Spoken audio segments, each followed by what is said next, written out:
assigned our own officers overseas in some of the top capitals of the world to work with local police and to ask the New York questions. Is there anything going on here that can help us better protect New York? No other city is doing this. We have New York City cops doing this in Abu Dhabi, in the United Arab Emirates. We have them in Amman, Jordan, in Lyon, France, in Paris, France, in Spain, in Madrid, Spain, in Tel Aviv, in London, in Montreal, in Toronto, in Singapore, in the Dominican Republic. No other city is doing that. We take 1,000 police officers a day, our full-time equivalents, and devote them to our counterterrorism efforts. Now, having said all of this, there are no guarantees. They want to come here. We saw this, the most recent plot there's one just announced, another arrest, actually additional charges on an individual in Boston today. But the individual who was arrested, Najibul Azazi, arrested in September, was the real deal. He admits that he was in a training camp. He lives in Queens. He admits that he goes to Pakistan in August of 2008.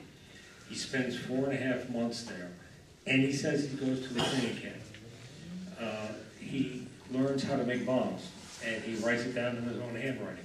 He takes this information and he sends it to an email site, and then ultimately gets it into his computer. He learns how to shoot weapons. He comes back to this country January 15th of this year. He then moved very quickly with his family. His family had actually moved before him. He goes to Aurora, Colorado. And there he starts to amass the makings of the bomb. I'm telling you, this is not classified information. There are some aspects of this case that are classified. This information is all public information.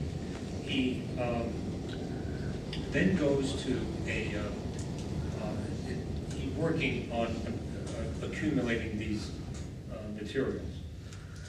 August 28th of this year, he rents a hotel room in Aurora, Colorado, makes certain that it has a stove, a kitchen area, and he starts cooking these ingredients under the formula that he was given. It does not turn the right color to make a bomb. He leaves, goes back, calls some people, comes back September 6th. Same room, same process, he's cooking up this material.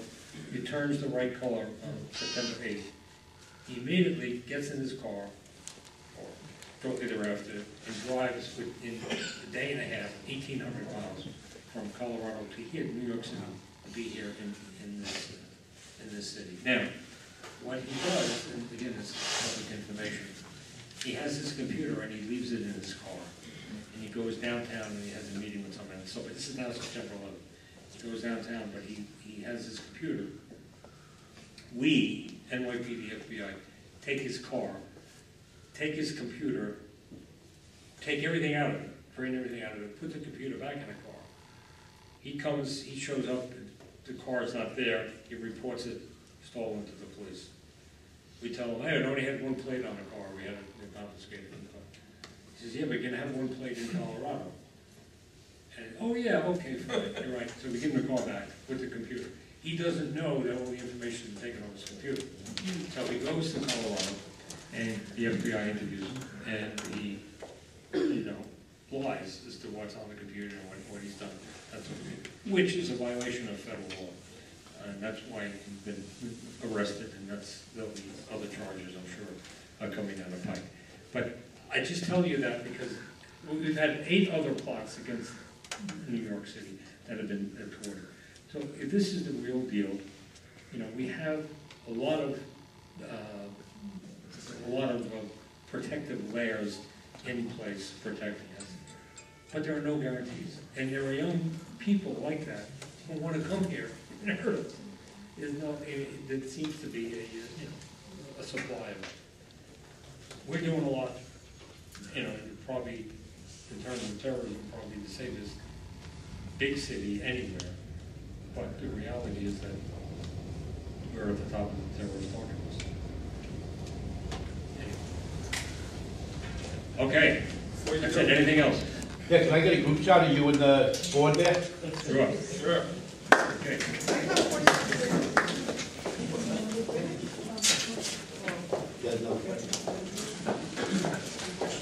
Yes.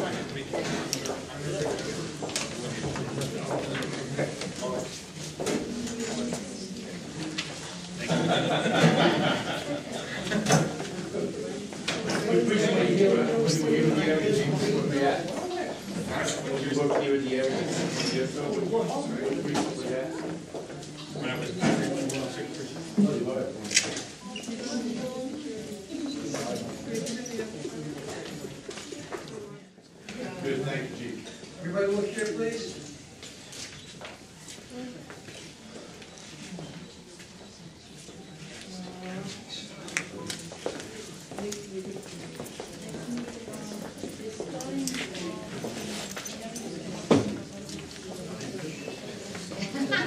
How are you?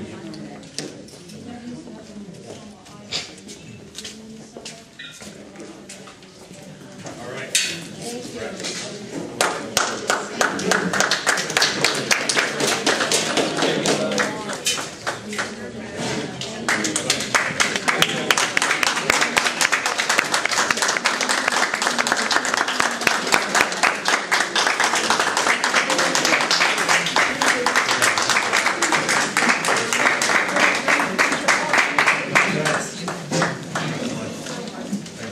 Thank you so much, Commissioner. You're doing a fantastic job. Thank you so much.